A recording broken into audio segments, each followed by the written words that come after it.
It's the day after Christmas, and I'm sitting outside by my parents' pond that they have, and a little lake by their property, and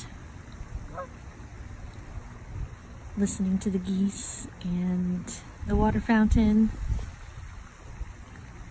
It's a little bit chilly. And I've been thinking a lot about the new lost twins and the breadth of emotions that they're feeling.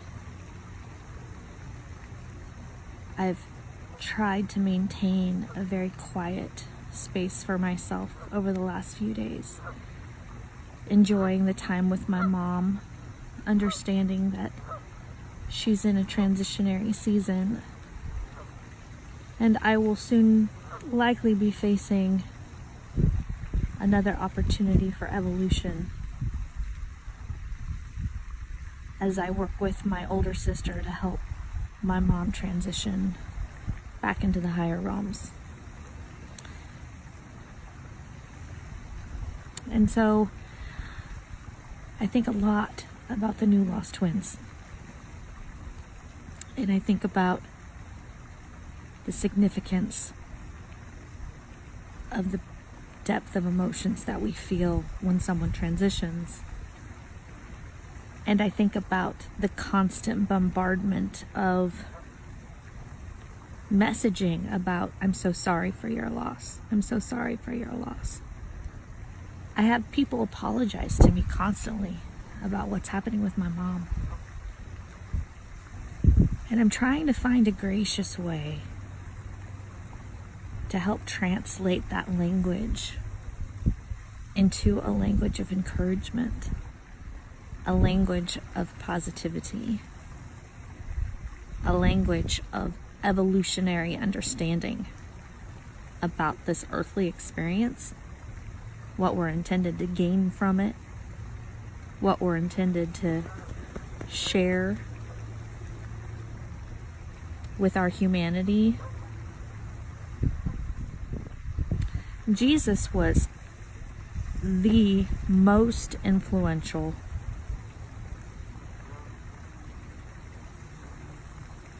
person because he was God, but he took on the physical form.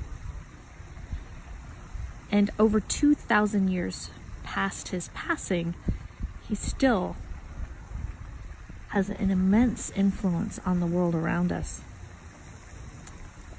And I do believe that he calls us to have that depth of consciousness, Christ consciousness.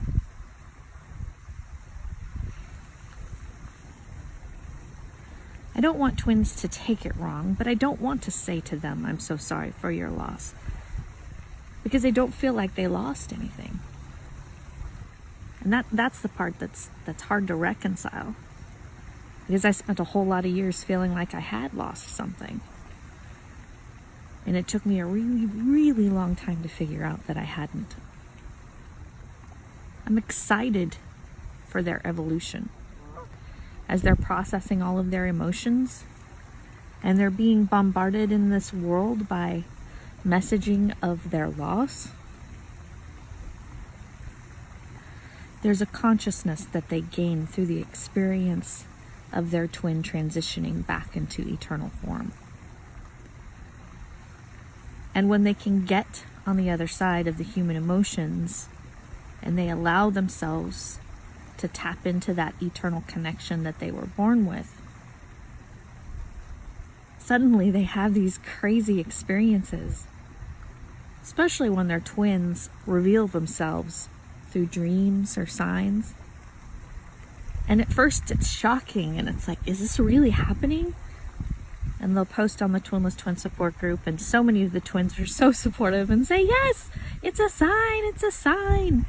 But they need that assurance from the people outside of them.